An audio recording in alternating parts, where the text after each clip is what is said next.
Hey guys, tonight we drift into a world of desert skies, sirens, okay, and a nation small enough to fit inside a US state, yet facing rocket fire that shakes its streets, okay?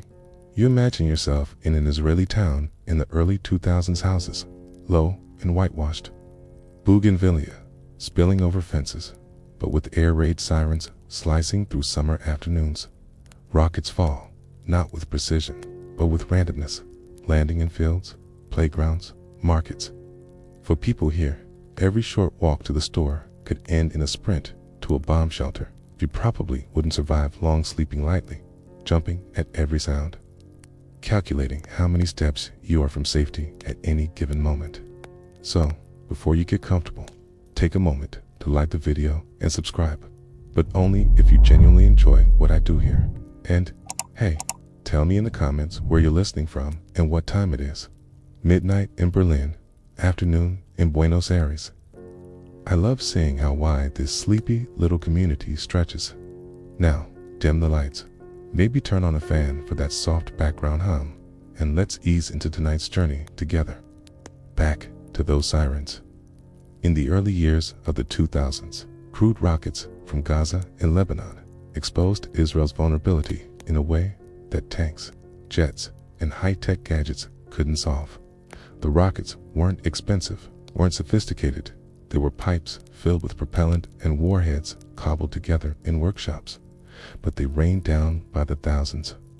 The imbalance was brutal. It cost just a few $100s to fire one, but millions to rebuild what it hit. Mainstream fact: Israel first faced mass rocket fire in the early 2000s from Hamas in Gaza and Hezbollah in southern Lebanon. By the time of the 2006 Lebanon War, Hezbollah fired nearly 4,000 rockets into northern Israel in just over a month. Historians still argue whether Israel underestimated this threat for too long or simply lacked the technology to address it earlier. Quirky tidbit: some early defense strategies against short-range rockets involved nothing more than handing out leaflets telling civilians to stay near shelters, experimenting with giant nets or laser beams that sounded like something out of a comic book. None worked. Daily life bent around the attacks. Kids played who can reach the shelter fastest, like a grim version of tag. Families kept go bags by the front doors with flashlights, snacks, and spare clothes. You imagine mothers timing how long it took to scoop up toddlers and run 15 seconds, 10 seconds, sometimes less. Joke 1. Forget cardio workouts. In these towns, survival was interval training, pressure mounted on Israel's government to find a real solution. Yet, traditional missile defense systems like the US Patriot batteries weren't designed for such short-range threats. They were too slow, too expensive, and too clunky for the fast-flying, cheap rockets. Israel needed something smaller, quicker, and cheaper shield for daily life, not just high-stakes wars. Historians still argue whether Israel's military brass initially dismissed the idea of a dedicated anti-rocket system because it sounded impossible. After all, shooting down a bullet with another bullet is hard enough to ride hitting a soda can rocket flying low and fast. But civilians demanded it, and politics bent toward their voices. Quirky note: in one northern Israeli town, residents started spray painting murals of umbrellas on their bomb shelters, as if to will a protective canopy into existence. They didn't know it yet, but that metaphor would soon solidify into a system named Iron Dome. Joke 2. If necessity is the mother of invention. Then in Israel, circa 2006, rockets were the noisy uncle who refused to leave. So the stage is set. Rockets falling daily, shelters packed, leaders scrambling. A small nation with limited resources but enormous urgency begins imagining a defense that sounds half science fiction. And waiting in the wings across the ocean is the one ally big enough, wealthy enough, and invested enough to help turn imagination into steel, circuits, and fire. Joke 3 drifts in quietly. Sleep was so rare in these towns that by the time Iron Dome finally arrived, it wasn't just intercepting rockets, it was intercepting insomnia, you drift backward a bit before the phrase Iron Dome existed, into a history of defense cooperation between Israel and the United States. The partnership didn't begin with rockets and Gazette, stretched decades earlier, through radar labs, missile trials, and the slow weaving of two militaries' ambitions. By the 1980s and 1990s, the U.S. was already supplying Israel with billions in military aid, training programs, and advanced weapon systems. You can almost hear the buzz of American-made jets over Negev bases, the hum of shared workshops where Hebrew and English mingled over circuit boards. Mainstream fact: joint defense projects had long been in motion, including Israel's Aero Missile Defense Program, developed with U.S. funding in the 1980s to counter longer-range ballistic missiles. That collaboration set a precedent. Washington would provide billions, Israel would supply local innovation, and the result would be systems serving both nations' strategic interests. Historians still argue whether America's support was purely altruistic or a calculated way to test new defense tech through Israel's live conflicts. Quirky tidbit: in the early days of the Aero project, U.S. engineers joked about Israel being America's beta tester, a place where technology got its first real combat stress test. Imagine releasing your software straight into a war zone for user feedback. This pattern shaped expectations. When shorter-range rockets started raining down in the 2000s, Israelis knew they needed something different from the Arrow. Americans knew Israel would push the limits of rapid innovation. Both sides knew the price tag would be high, and the political debates louder. Joke 1. You could almost picture defense ministers presenting Congress with receipts like parents arguing over who bought the last round of groceries. In the corridors of Washington, military aid to Israel was already a fixture. Since the 1970s, the U.S. had viewed Israel not just as an ally, but as a forward outpost in the Middle East, a place where technology, tactics, and deterrence all mattered for American strategy. Defense bills routinely earmarked billions in foreign military financing. The ground was fertile for something new. You walk through a Pentagon office in the late 1990s, where strategists whisper about ballistic missile defense against Iran, Iraq, and Syria. Israel's geography teeny, dense, exposed, makes it an ideal testbed. Cooperation flows naturally. U.S. funds Israeli urgency. The Aero project delivers interceptors capable of knocking out long-range missiles high in the atmosphere. But rockets flying only a few miles. That problem is left unsolved, lurking in the background like static before a storm. Quirky note: American radar systems like the NTPY-2 and early detection satellites already gave us real eyes in the sky, but eyes without hands were useless watching rockets fall without a way to stop them. The missing piece wasn't knowing when danger commit was catching it mid-flight. Historians still argue whether the U.S. pushed Israel toward innovation, or whether Israel's desperation pulled the U.S. into deeper involvement. In truth, it was both. Washington valued a reliable ally who could test systems under fire. Jerusalem valued the deep pockets and political shield that U.S. support offered. Their partnership was less about sentiment and more about a shared recognition. In the age of rockets, defense had to be layered, collaborative, and relentless. Joke 2. Call it a friendship, call it strategy, but in practice, it worked like roommates sharing Wi-Fi. One pays the bigger bill, the other figures out how to reset the router when it crashes. By the early 2000s, that old Aero partnership had written the playbook. Israel knew to pitch its ideas with urgency. America knew two-way costs against strategic benefit. Together, they had built one shield for high skies. It's the next challenge: low, fast, crude rockets would require a new one. You'll leave this chapter of pre-Iron Dome cooperation with the sense of two nations circling the same problem from different angles. For Israel, it was existential. For the United States, it was strategic. For both, it was another verse in a long song of shared defense and melody that was about to crescendo into the project known as Iron Dome. Joke 3 lands like a soft grin. The US and Israel weren't just allies, they were lab partners. And the final exam was incoming rockets. You drift into the summer of 2006, when the balance finally snapped. The Second Lebanon War erupts, and suddenly, the skies over northern Israel are crowded with streaks of light. Hezbollah launches wave after wave of Katyusha rockets soar to range. Unguided, cheap, and terrifyingly effective at disruption. The war lasts just over a month, but the barrages feel endless. Families live in shelters, businesses shutter, towns like Haifa and Nahariya absorb hit after hit.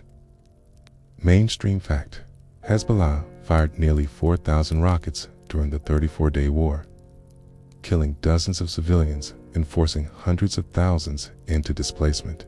The Israeli army, despite air superiority, could not stop the barrages in real time. Historians still argue whether Israel underestimated Hezbollah's arsenal or overestimated its ability to neutralize launchers quickly. Quirky tidbit: some shelters in northern towns became so permanent a fixture that families started decorating the matting sofas, curtains, even toys to make them livable. Imagine treating your bomb shelter like a summer cabin. Because you spend more time there than in your living room, you can feel the urgency building. For decades, Israel had poured resources into long-range defense, fearing missiles from Iran or Syria. But here, it wasn't intercontinental warheads causing chaos, it was backyard rockets. Each one cost perhaps $1,000 to make, yet forced million-dollar economic losses when it landed. The math was brutal. Joke 1. It was like being pestered by mosquitoes. You couldn't swat fast enough, and bug spray wasn't cutting it. Politicians in Jerusalem heard the public's fury. Committees launched investigations. Defense officials admitted they had no adequate solution. Some floated the idea of high-power lasers, a light shield that sounded futuristic but was years from practicality. Others proposed artillery interception systems, but accuracy was questionable. What they needed was something nimble, mobile, and precise, able to shoot a bullet out of the air with another bullet. Across the ocean, Washington watched closely. Hezbollah's rocket stockpile came largely from Iran and Syria. And America saw the war as a preview of future conflicts in the region. If rockets could paralyze Israel, they could paralyze U.S. allies elsewhere. Defense analysts scribbled memos calling for accelerated cooperation on short-range missile defense. Quirky note: U.S. military observers who visited northern Israel during the war reported seeing civilians timing their shelter runs with stopwatches, treating each siren like a sprinting drill. It's a surreal detail stuck in their reports, an entire society measuring life in seconds to cover. Historians still argue whether the 2006 war was the true birth of Iron Dome or merely the accelerant. Israel had toyed with interception concepts before, but the barrage of 4,000 rockets turned vague ideas into urgent demands. Without that summer of fire, some believe Iron Dome would have languished as a paper project. The shock was clear. Israel's famed military machine looked vulnerable to the simplest of weapons. Pride was dented, public patience frayed, and in this gap between high-tech ambitions and low-tech threats, the seeds of Iron Dome found fertile ground. Joke 2. It turns out the David versus Goliath story works both ways sometimes. Goliath gets a headache from 1,000 little stones. After the ceasefire, committees convened. Engineers, generals, and politicians sat at long tables, sketching wild solutions. Rafael Advanced Defense Systems, Israel's state-owned defense company, floated a bold plan: a short-range missile defense system fast enough to counter rockets in mid-flight. Many scoffed, calling it fantasy. But the war had shifted. The mood fantasy suddenly sounded better than helplessness. And so, the blueprint phase began. The War of 2006 had written the opening lines. The next conflict could not be endured in shelters. Something had to rise into the air and meet the rockets head-on. And if Israel couldn't build it alone, maybe, just maybe, its closest ally would step in. Joke 3 drifts in like smoke. When your citizens start wallpapering bomb shelters to make them cozy. You know your next national project better involve fewer sirens. You drift into fluorescent lit labs and dusty testing ranges where Israel's defense engineers huddle over whiteboards filled with equations. Quaid, the 2006 war had left a wound. And now, Rafael Advanced Defense Systems is tasked with stitching a shield out of circuitry and propellant. Tay, called the idea Kapat Barzilian Dome. At first, it sounds like bravado, a title outpacing reality. Mainstream fact. The project officially kicked off in 2007, led by Rafael with Israel Aerospace Industries contributing radar and command systems. The plan was radical. Intercept short-range rockets traveling just a few miles, all within seconds of launch. Critics said it was like trying to hit an arrow with another arrow mid-air at night. Historians still argue whether Iron Dome was born from genuine feasibility or sheer desperation after 2006. Quirky tidbit.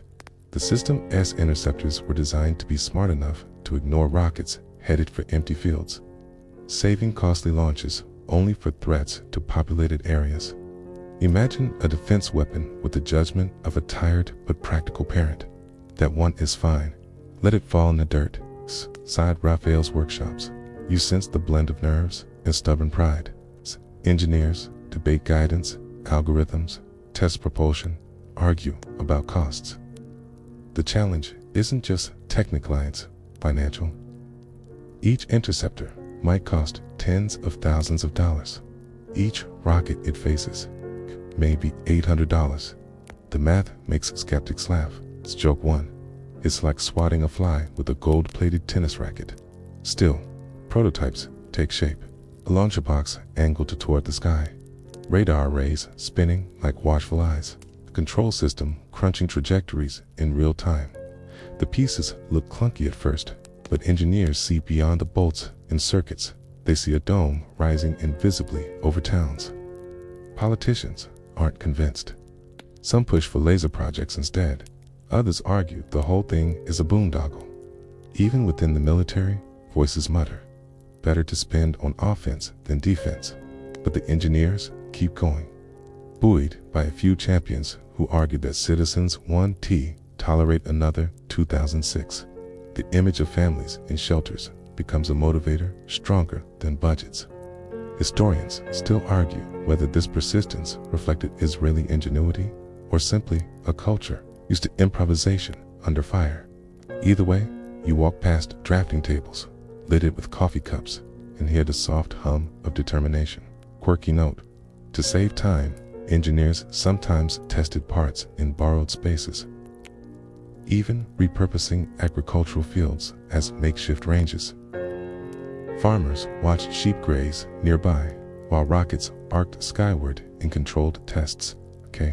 It was innovation on a shoestring, half startup, half state mission. The risk was immense. Billions could be poured into the project with no guarantee of success. Politicians fretted over deadlines. Skeptics warned of overpromising. Yet, for those in the labs, the thought of children timing their shelter sprints was fuel enough. Joke 2. Iron Dome was less like a polished tech rollout and more like a desperate science fair project, till this one had to work, or cities would burn. And so, by 2008, the skeleton of the system was ready for trials. Launchers sat under desert suns, radar dishes hummed, and interceptors hissed to life. From sketch to steel, Iron Dome was no longer just an idea. It was a gamble in the making, a prototype pointing skyward, waiting for proof that a nation could indeed build a dome out of math, missiles, and willpower. Joked 3 drifts in like a smirk. The engineers weren't just coding algorithms. They were basically trying to program gravity to take a hint. You wander into the uneasy conference rooms where optimism meets eye rolls. As Raphael's engineers tinker with their would-be shield, politicians and generals argue whether the Iron Dome is genius or a money pit.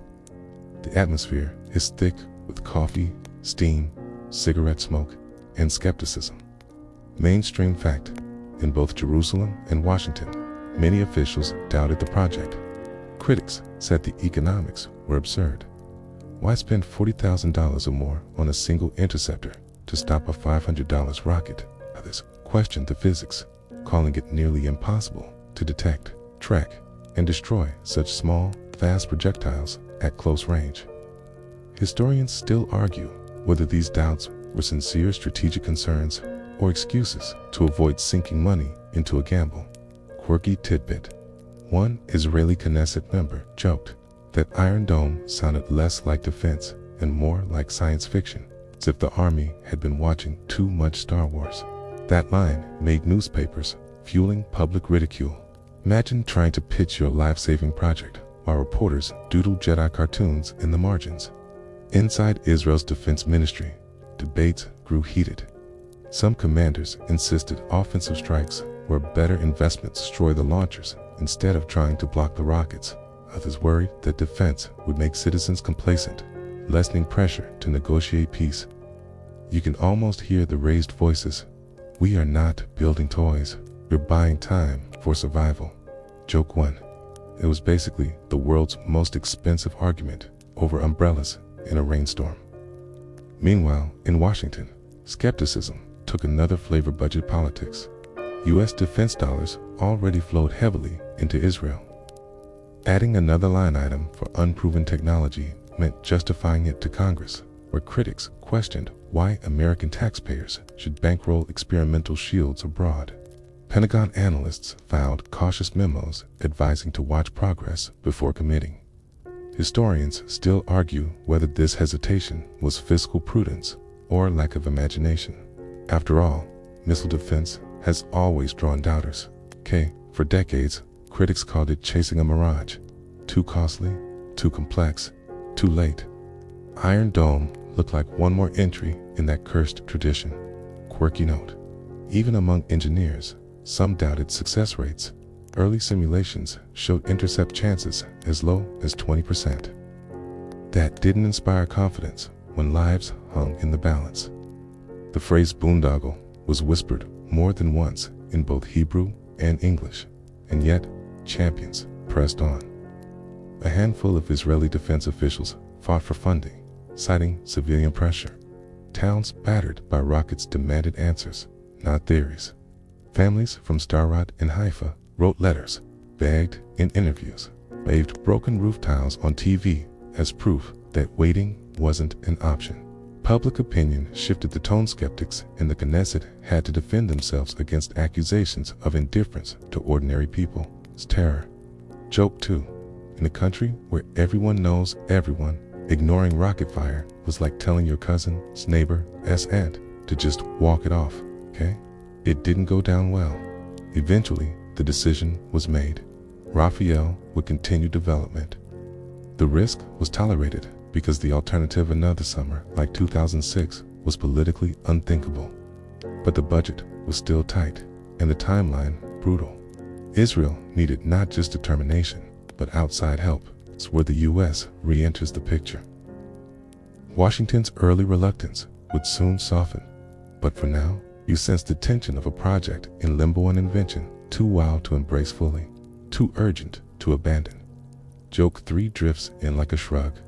Iron Dome wasn't just fighting rockets, it was fighting disbelief, bureaucracy, and balance sheets all at once.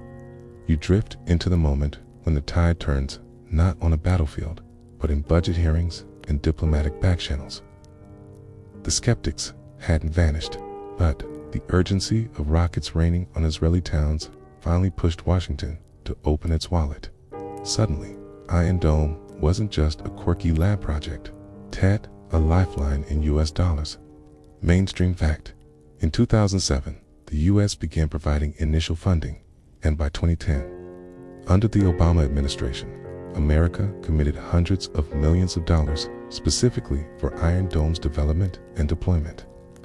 This financial backing allowed Israel to accelerate from prototypes to operational batteries in just a few years. Historians still argue whether Washington's motivation was humanitarian concern, strategic alliance, maintenance, or simply testing advanced missile defense in a live-fire environment.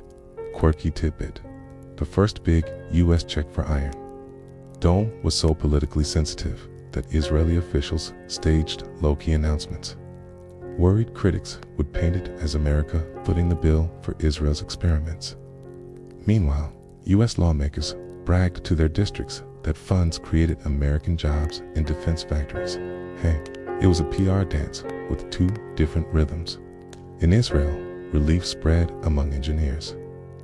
Budgets meant faster procurement of radars, interceptors, and launchers. Instead of scrimping with makeshift test ranges, they now had resources to build proper prototypes. You can almost hear the sighs in Raphael's labs as spreadsheets finally showed black instead of red. Joke 1. It was like trying to build a sports car in your garage, only to have a rich uncle suddenly buy you a whole workshop. In Washington, support wasn't universal, but key allies in Congress pushed funding through. Many cited Israel's security as aligned with America's own interests.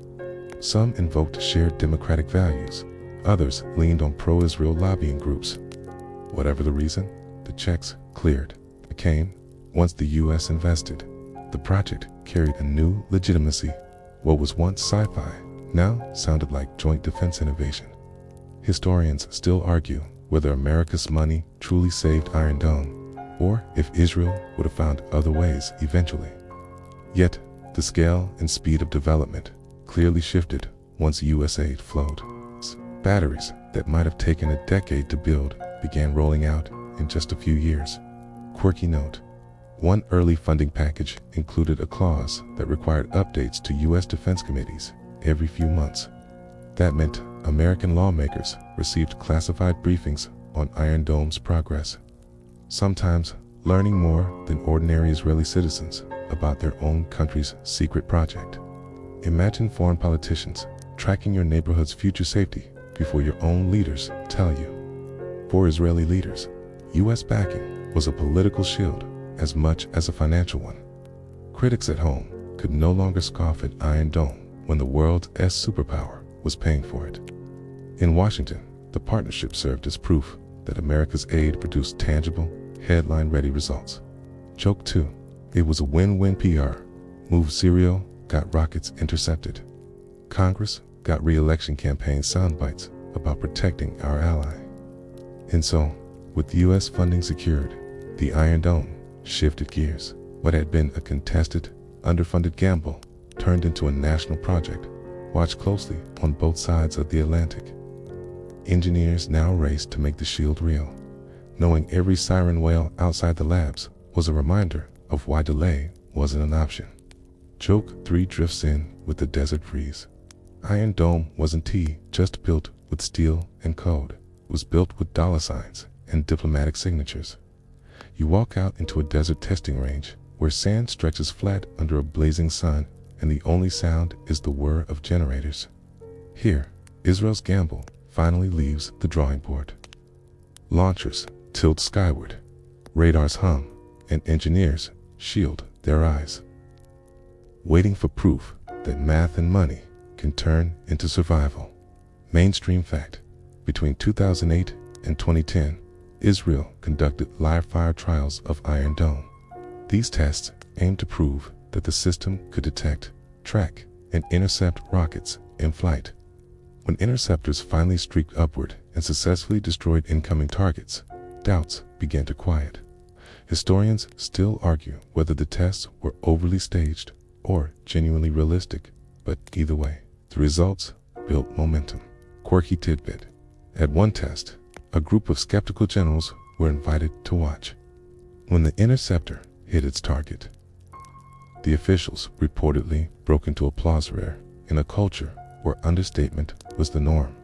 One engineer later joked, "For the first time, I saw colonels cheering like kids at a soccer match." The system was elegant in its layers: radar to detect launches, a control center to calculate trajectories, and interceptor missiles to do the catching. It didn't fire at every rocket tonally, those headed toward populated areas, but selectivity made it smarter and cheaper, avoiding waste.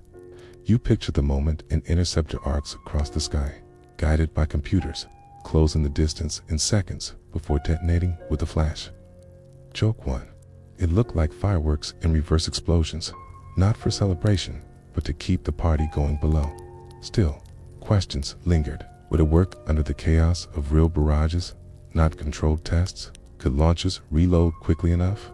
Would it crumble under saturation when dozens of rockets fired at once? Even inside the labs, engineers admitted the unknowns kept them up at night. Historians still argue whether the tests reassured leaders more than they should have, creating overconfidence in a system still unproven in combat. But in politics, optics matter. Video of interceptors striking targets played on loop at briefings. Funding grew steadier. U.S. observers carried back glowing reports, framing Iron Dome as not just possible, but promising. Quirky note: during one test, a misfired interceptor veered unexpectedly, landing harmlessly but rattling nerves. Engineers labeled it a learning opportunity, scribbling notes while pretending not to sweat. Imagine watching your billion-dollar project almost embarrass itself in front of your biggest investors. The desert became a proving ground. Each successful interception bought the engineers more time, more credibility, and more money. Soldiers trained on the launchers, practicing rapid reloads in heat that shimmered like glass.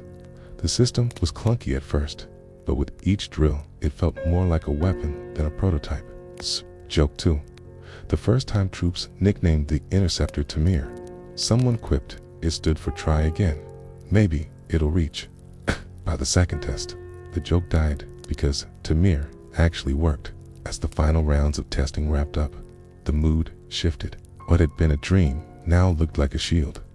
The Iron Dome wasn't just a lab curiosity anymore. It was about to be deployed to protect real towns, real families, under real skies. And as night falls over the desert, you see the faint streak of another successful intercept, a tiny burst of light against the stars. For the first time, the idea of a dome feels less like fantasy and more like something you could almost believe in. Joke 3 hums softly. In a country short on sleep, Iron Dome's first job wasn't just shooting rockets. It was promising a few extra hours of rest. You drift now into the White House years of Barack Obama, when the Iron Dome project shifted from interesting to indispensable in U.S.-Israel relations. The system had proven itself in desert trials, but without political will and more money it would never scale. Washington, ever watchful of Middle East fires, stepped deeper into the story. Mainstream fact: in 2010, the Obama administration authorized $205 million for Iron Dome deployment, the largest single infusion yet. Over the following years, Congress and the White House repeatedly approved hundreds of millions more, eventually totaling billions in U.S. support. Historians still argue whether this reflected genuine humanitarian concern for Israeli civilians or strategic calculation, strengthening an ally while stress-testing missile defense in combat. Quirky tidbit: the early 2010 funding push coincided with tense U.S.-Israel debates over settlements, yet Iron Dome aid sailed through almost untouched. Defense cooperation often ran on a separate track from diplomacy, like siblings who don't get along but still share a bank account. Obama himself visited Israel in 2013, standing beside Prime Minister Netanyahu with an Iron Dome battery in the background like a stage prop. Cameras snapped, speeches praised partnership, and interceptors behind them silently waited for the next launch. Joke 1. It was the rare photo op where the real star was a boxy missile launcher stealing the spotlight. Inside Congress, Iron Dome became one of the few bipartisan applause lines. Lawmakers who agreed on little else agreed on this: support Israel, fund the system, celebrate the tech. Annual budgets began, including earmarks: $70 million here, $150 million there, sometimes boosted during emergencies. U.S. voters rarely noticed the details, but defense contractors back home did, grateful for contracts tied to components. Historians still argue whether Obama's embrace of Iron Dome was about legacy proof that diplomacy and defense could coexist, or simply the practical necessity of protecting civilians while keeping a volatile region manageable. Quirky note: when Iron Dome was first deployed in 2011, senior U.S. officials were so curious about its real-world performance that classified updates were briefed directly to White House staff, which became one of the rare Israeli defense systems tracked almost in real time by Washington, reflecting both investment and fascination. Behind the scenes, the Obama era also locked in a template: U.S. money, Israeli engineering, shared credit. Critics muttered about dependency. Supporters called it synergy. Either way, the dome rose faster with American backing than it ever could have on Israel's budget alone. Joke 2: it was like Israel brought the blueprints to class, but the U.S. bought the supplies for the science fair project. The partnership deepened with joint drills. U.S. generals toured deployment sites. American defense firms partnered on production, and information flowed both ways. By 2012, Iron Dome wasn't just an Israeli shield, it was a symbol of the U.S.-Israel bond, tangible and highly visible every time a rocket arced across the sky and a Tamir interceptor answered. The Obama years didn't erase debates. Some in Washington still grumbled about costs. Some in Israel fretted about reliance. But the reality was simple: without US checks and political cover, the Iron Dome would likely have remained a boutique experiment. With them, it became a working shield, humming over neighborhoods, giving children a few extra seconds to breathe before sirens faded. Joke 3 floats in like a quiet grin. In the Obama era, foreign policy speeches had one reliable applause button: just mention Iron Dome, and suddenly everybody clapped. You drift closer to the guts of the machine itself, where wires, chips, and radar pulses revealed how much of Iron Dome was stitched together with American help. It wasn't just money flowing across the Atlantic, it was technology, manufacturing, and the hidden bones that made the shield function. Mainstream fact: Iron Dome's radar system was built by Israel's ELTA.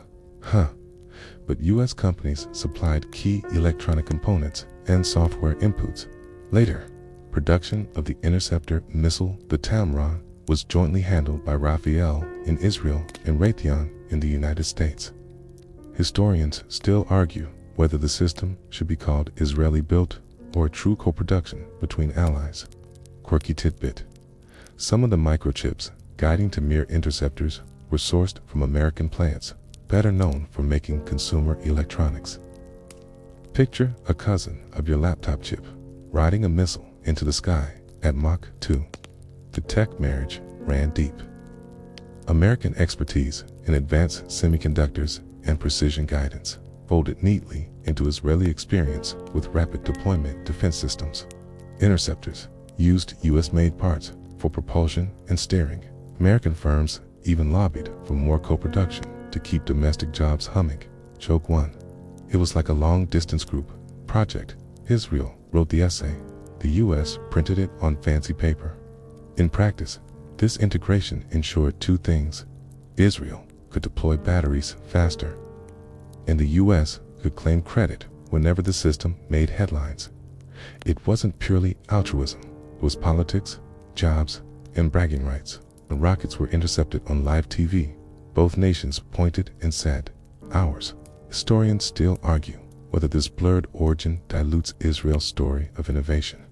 Some say without its funding and parts, the dome would never have left prototypes. Others argue Israeli engineers still carried the heaviest load. The design, algorithms, and urgency were theirs. The truth, as always, sits somewhere in the overlap. Quirky note: in one congressional hearing, a lawmaker proudly declared that Iron Dome is made in America. On the same day, an Israeli defense minister told his parliament, Iron Dome is Israeli ingenuity. Both were technically correct, depending on which bolt you looked at. The collaboration had side effects too, with US parts inside. Washington had leverage, a say in exports, oversight on budgets, finger on the on-off switch of supply chains. For Israel, that was both comfort and constraint. For America, it was a reminder that support came with strings. Joke 2. Iron Dome didn't just intercept rockets, it also intercepted awkward dinner conversations about who deserved credit. Still, soldiers in the field didn't care about supply chains. They cared that interceptors launched, that radars pinged, that lives were saved. And in that sense, U.S. involvement was invisible but vital, like the unseen beams holding up a roof. Quirky tidbit. One Raytheon engineer admitted he first heard his company's parts had been used in combat, not through a classified briefing, but by seeing a news clip of interceptors streaking over Ashkelon. "Heth, was our chip in there?" he said, half proud, half stunned. As you wander through these factories, some in Tel Aviv, some in Tucson, you see the global fingerprints on every launcher. Boxes stamped with Hebrew letters sit beside crates marked Made in USA. Together, they form the invisible skeleton of the dome. Joke 3 drifts in with a smile. If Iron Dome had a passport, it would need 1 stamped in Hebrew, 1 in English. You drift into a spring evening in 2011 when the Iron Dome finally steps from theory into history. The launchers stand in dusty fields near Beersheba and Ashkelon, their radar dishes sweeping the horizon. Sirens wail, and people scramble into shelters like they've done for years. This time, the sky answers back. Mainstream fact.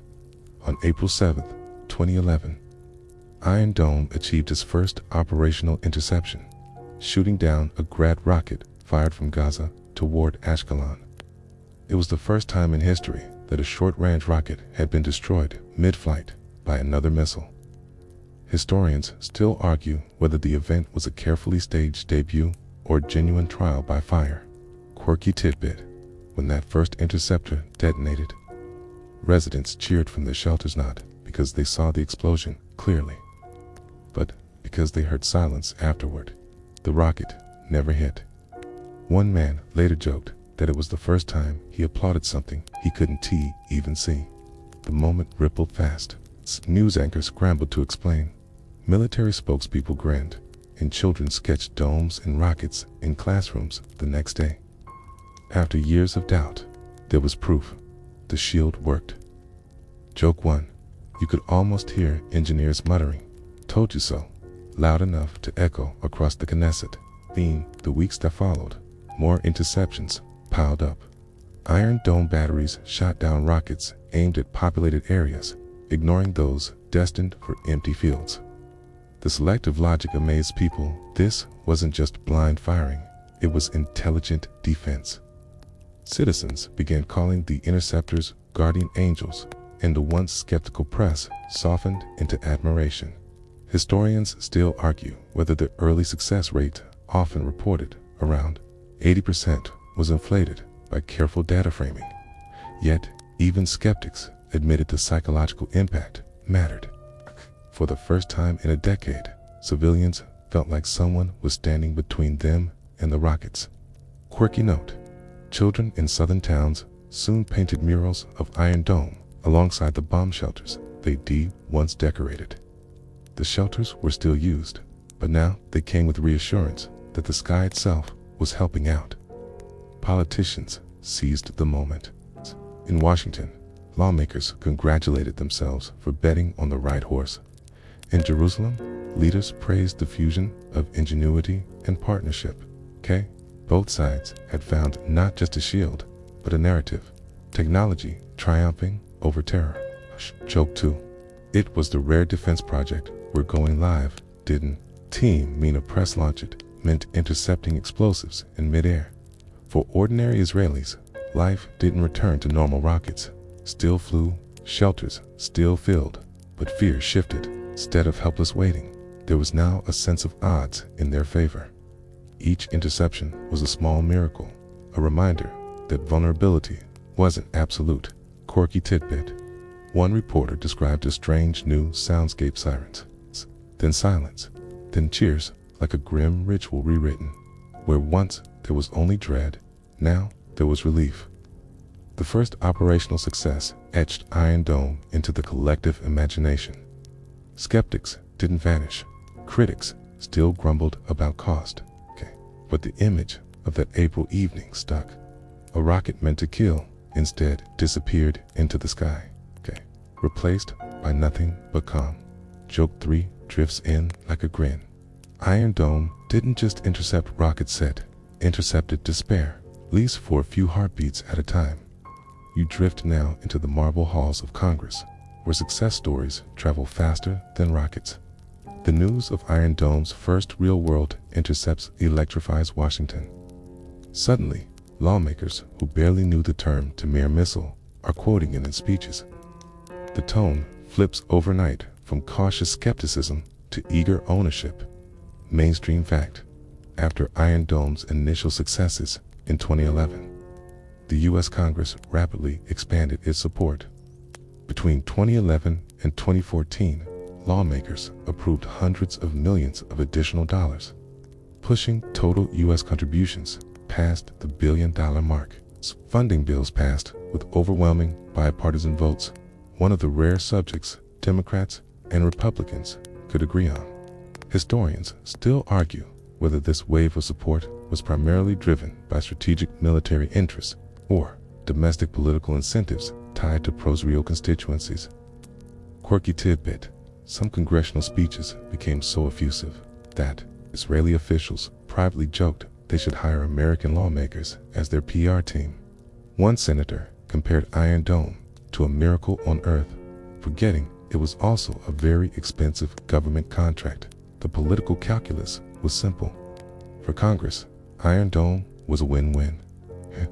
It demonstrated America's commitment to an ally under fire, funneled money into U.S. defense industry jobs through co-production agreements, and provided dramatic headlines whenever rockets were intercepted. You can almost picture lawmakers raising their hands not just for policy, but for applause. Joke 1. It was like voting for free puppies. Who's going to say no? Meanwhile, Israeli officials welcomed the flood of support, but tread carefully. They wanted to emphasize Israeli innovation while graciously acknowledging American backing. Too much credit to Washington risked bruising national pride. Too little risked drying up funding. The speeches became a balancing act, polished like diplomatic theater. Historians still argue whether U.S. lawmakers were motivated more by genuine security concerns or the optics of standing firmly with Israel. Either way, the money arrived in defense budgets. Money is the loudest vote of confidence. Quirky note: when Iron Dome batteries intercepted rockets during live conflicts, members of Congress sometimes cited those events in near real time during floor debates, as if they had stock tickers for interceptions. One aide joked that watching Iron Dome reports had become the new sports scores for some offices. The cash flow wasn't just symbolic, It allowed Israel to expand batteries, deploy them across more cities, and ramp up interceptor production. What began as a handful of systems grew into a national shield stretching across the map. Every new deployment came with a headline tying it back to American partnership. Joke 2. It was the rare case where defense funding doubled as a tourism brag. Come visit Israel. Our rockets get intercepted courtesy of U.S. taxpayers. Still, criticisms simmered. Some U.S. lawmakers grumbled about costs. Some Israeli analysts warned of dependency, but the momentum was unstoppable. Once Congress framed Iron Dome as a bipartisan badge of honor, future appropriations became political ritual. Voting against it felt like voting against apple pie. Quirky tidbit: one appropriations bill passed 395-0 in the House. That kind of unity is rarer than a ceasefire in the Middle East. So you wandered the capital S echoing halls and realized the system had shifted from a risky experiment to a political darling. For Washington, Iron Dome became not just a shield in Israel, but a shield in Congress deflecting criticism, uniting parties and giving everyone a chance to claim they were funding miracles. Joke 3 lands softly.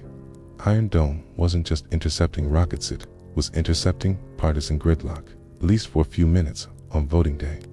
You drift into the cavernous halls of factories where the clang of machinery replaces the chatter of politicians. This is the production phase, where Iron Dome scales from a handful of prototypes to a network of batteries stretching across Israel's map. In the story ICNT, just Israelite S stamped Made in USA, as much as it is designed in Israel. Mainstream fact: by 2014, Iron Dome production became a joint venture between Rafael Advanced Defense Systems in Israel and Raytheon in the United States. Interceptor missiles, the TMIRs, were built on both sides of the ocean, with U.S. facilities in places like Arizona producing components. This co-production was designed to expand output quickly and tie American jobs directly to the project. Historians still argue whether this arrangement was strategic foresight or political necessity to keep U.S. funding flowing smoothly. Quirky tidbit: one Arizona factory, better known for making parts for commercial airplanes, suddenly found itself churning out interceptor components. Local workers joked that they went from building wings to swatting rockets. Inside these plants, the process is meticulous. Interceptors are assembled piece by piece guidance systems. Warheads, propulsion stages each inspected with military precision. In Israel, batteries are rolled out to bases, launchers tested, radar dishes calibrated. Soldiers train on reloading drills, sometimes racing to beat stopwatch times because in combat seconds matter. Joke 1. Think of it as the world's most stressful pit stop, except instead of tires, you're swapping missiles. Scaling up production also meant splitting contracts. American firms got steady business, Israeli firms got expansion, and politicians in both countries got to brag about jobs created. It was less about romance than economics. The dome became an industry, not just an invention.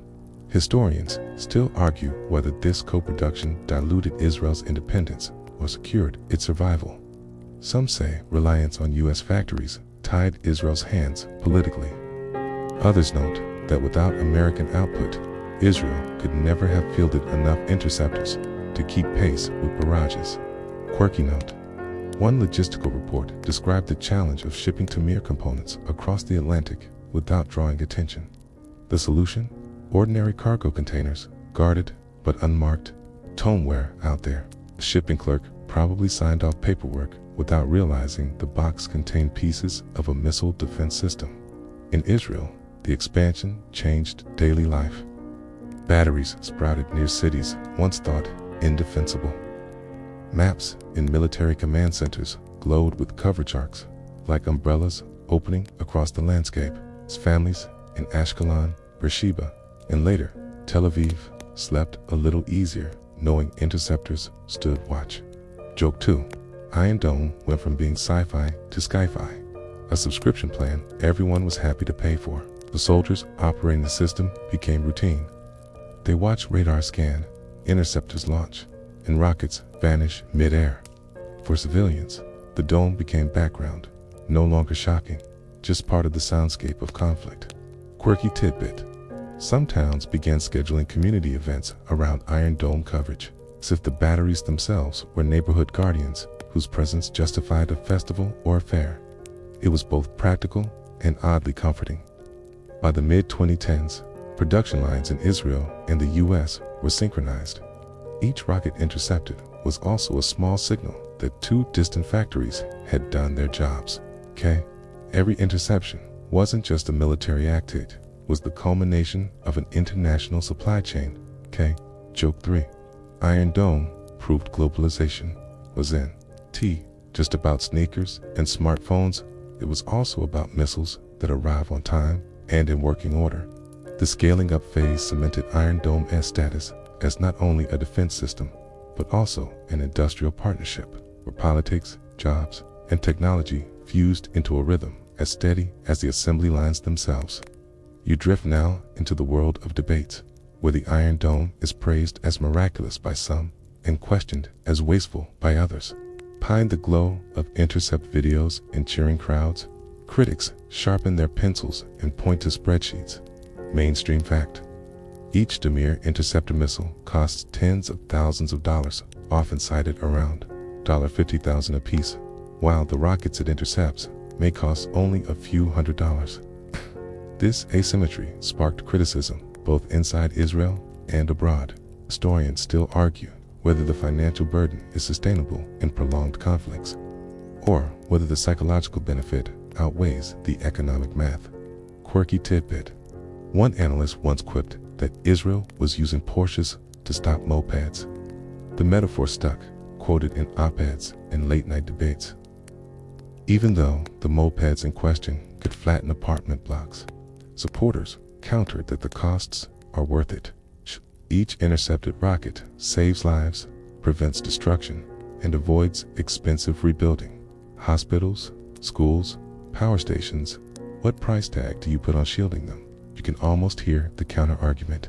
$50,000 is cheaper than a funeral. Joke 1. It's like buying overpriced insurance. You hate paying the bill, but you're relieved when disaster strikes and you're covered. Critics also raise strategic questions. Does Iron Dome encourage political leaders to delay broader solutions, relying on technology instead of diplomacy? If civilians feel protected enough, do governments feel less urgency to pursue peace? It's a haunting paradox. The more effective the shield, the less pressure to end the war. Historians still argue whether Iron Dome prolongs conflict by cushioning its impact or shortens it by limiting escalation. The data is ambiguous, the debates endless. Quirky note: during one parliamentary session, a skeptical lawmaker held up a toy rocket and a model-to-mere missile. The system also faces tactical criticism. It isn't invincible. Massive barrages can overwhelm it. Some rockets still slip through, and drones or cruise missiles pose different challenges. Opponents argue that adversaries adapt faster than the dome can evolve. Supporters respond that no defense is perfect, but Iron Dome buys time.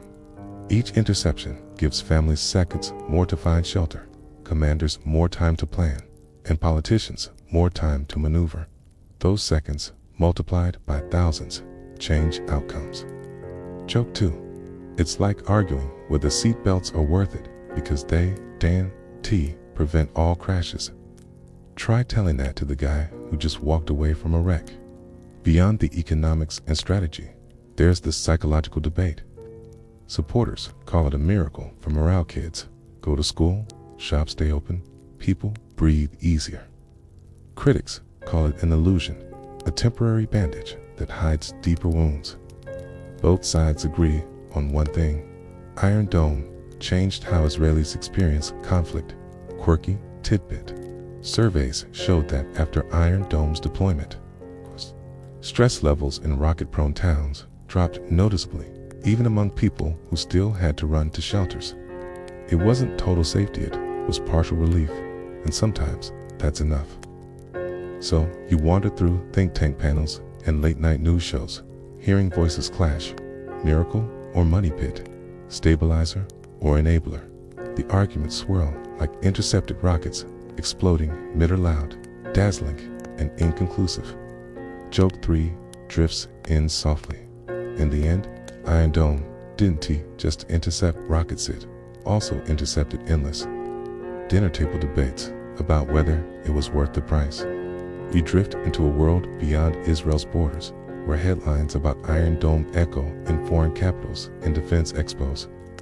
After its battlefield success, the system isn't just a shield, it's a product, an export idea, and a diplomatic bargaining chip. The U.S. role makes it even more attractive, a stamp of approval that turns a local invention into a global commodity. Mainstream fact: several nations, including the United States itself, expressed interest in acquiring Iron Dome technology after 2011. The U.S. Army purchased 2 batteries in 2019 for testing, while other allies like South Korea, Singapore, and India studied its potential against their own regional threats. Historians still argue whether Iron Dome's export appeal is about its unique effectiveness or the prestige of U.S. co-production. Quirky tidbit. When the U.S. Army fielded Iron Dome in Guam for trials, soldiers joked that it looked more like a set of shipping containers than a futuristic weapon. Until it fired, the boxy launchers didn't inspire much all. Global demand grew quickly, but exports were tricky. because the system contained US-funded components. Washington held veto power over any sale abroad. That meant Israel couldn't just sell Iron Dome to whoever knocked first. Deals required American approval. Joke 1. It was like owning a car but needing your co-signer as permission to lend it to a friend. Some countries wanted the whole package. Others just wanted pieces: radar systems, command software, or interceptor designs. Defense contractors pitched it at air shows, polishing PowerPoints with slow-motion videos of interceptions lighting up the sky. Each deal became both business and politics, shaping alliances and signaling trust. Historians still argue whether Iron Dome can ever be a mass export, or if its value lies in exclusivity. The more nations that use it, the less unique its edge becomes. Quirky note: one South Korean general reportedly quipped after watching a demo, "We don't just want Iron Dome, we want Iron Umbrella." His point was simple: a handful of batteries wouldn't T-shield Seoul from the sheer number of artillery threats it faced. For Israel, export interest validated years of ridicule. What critics once called science fiction was now something other nations coveted. For the US, co-production meant leverage of resale, reinforced its own defense industry and influence. Together, they presented Iron Dome not just as hardware, but as proof of partnership. Joke 2. It was the rare military product with a marketing slogan baked in. It actually works, yet controversy followed. Some argued that sharing the tech too widely could erode Israel's security edge. Others noted that adversaries would inevitably study and adapt to it, blunting its effectiveness over time. And since the US controlled exports, geopolitics decided who got the shield and who stayed exposed. Quirky tidbit: in one European defense fair, Iron Dome-esque booth attracted so much attention that rival missile defense companies allegedly rearranged their displays to compete for foot traffic. Even in peacetime, Iron Dome was intercepting attention. You step back and see the larger picture. Iron Dome's value ISNT, just measured in rockets, stopped, but in influence gained. It became a global symbol of smart defense, proof that even crude threats could be met with precision. Nations wanted the comfort of its umbrella, but access depended on both Tel Aviv and Washington. Joke 3. Iron Dome didn't just enter the arms market yet, became the world's most popular conversation starter at defense cocktail parties. You drift now toward the quieter edge of the story, where Iron Dome ISNT just missiles and intercepts, but a symbol of how two nations braided their fates together. America's involvement shaped every stage: funding, parts, politics, and prestige. What emerged wasn't just a defense system, but a case study in shared innovation. Mainstream fact: since 2011, the US has provided more than $3.5 billion for Iron Dome, supporting production, upgrades, and replenishment of interceptors after conflicts. Beyond money, American defense firms like Raytheon co-produce Tamir missiles, embedding the project into US industry. Historians still argue whether this long-term partnership reflects unshakable alliance or calculated self-interest. Quirky tidbit: when US lawmakers visit Israel, photo ops with Iron Dome batteries have become standard, like standing beside the Statue of Liberty. It's a tourist backdrop for defense diplomacy. For Israel, the system became a lifeline. Rockets didn't vanish, but fear shifted. Citizens gained seconds to run, towns gained resilience, and leaders gained breathing space. For America, Iron Dome became a showcase, proof that aid yields results. That partnership builds credibility that its defense industry can deliver. Joke 1. Iron Dome became the rare government project you could actually point to in the sky and say, "See, it works." Critics never disappeared. Some argued that the costs remain unsustainable. Others that technology can't replace diplomacy. But the legacy feels undeniable. Without US funding and collaboration, the Iron Dome might have remained a sketch on a whiteboard. With them, it became a shield that changed how modern societies live under fire. Historians still argue whether Iron Dome prolonged conflicts by blunting their urgency or saved lives by preventing escalation. The paradox is unresolved. Yet, both sides of the debate agree. It reshaped the strategic landscape in ways no one predicted when crude Scosm rockets first coughed out of Gaza fields. Quirky note: Israeli kids sometimes draw Iron Dome batteries in school notebooks alongside trees and houses. It's become part of the mental landscape, as normal as playgrounds or traffic lights. Technology woven into daily imagination. And you, walking through these memories, notice how the story isn't just about steel and code. It's about cooperation that crossed oceans, about skepticism turned into applause, about fear answered by invention. The U.S. role wasn't just money, it was the scaffolding that let Israel climb faster, higher, towards something unthinkable a decade earlier. Joke 2. You could say Iron Dome is a joint venture where Israel provided the chutzpah and America provided the credit card. Now the night quiets. Sirens fade. Interceptors sleep in their launch boxes. Radars hum like distant crickets. Above the Negev, the sky stretches clear, domeless, infinite. The Iron Dome isn't a literal shield, but for those beneath it, it feels close enough. Joke 3 lands like a gentle exhale. If insomnia once came from rockets, now it just comes from politics and coffee. And so, the legacy rests. A shield born from urgency, raised by partnership, and etched into history as proof that even in a world of crude threats, cooperation can craft miracles of defense. The pace slows now, the story softens, and you let the echoes of alarms and intercepts dissolve into something quieter. The Iron Dome, for all its noise and fire, was always about stillness, giving people back the simple peace of standing outside without fear. Picture the desert at night. The batteries are silent, their launchers angled like watchful sentinels under the stars. The radars rotate lazily, not in urgency, but in patient readiness, like shepherds watching over sleeping flocks. Towns nearby are hushed. Curtains stir in open windows. Fans hum softly, and children sleep without clutching their shoes for the next shelter dash. You take a breath with them. It's slower now, steadier. The long arc of invention, politics, and war recedes, leaving only this: people finding rest because something is watching over them. Whether you see Iron Dome as triumph or paradox, shield or illusion, in this moment, it becomes something simpler. It is background hum, quiet reassurance, the invisible umbrella you don't notice until the rain is gone. The U.S. and Israel together built more than a machine. They built a pause, a buffer, a fragile but precious gift of time. And tonight, as the desert cools and the sky spreads wide, you can let that idea cradle you too. Close your eyes, let the silence settle.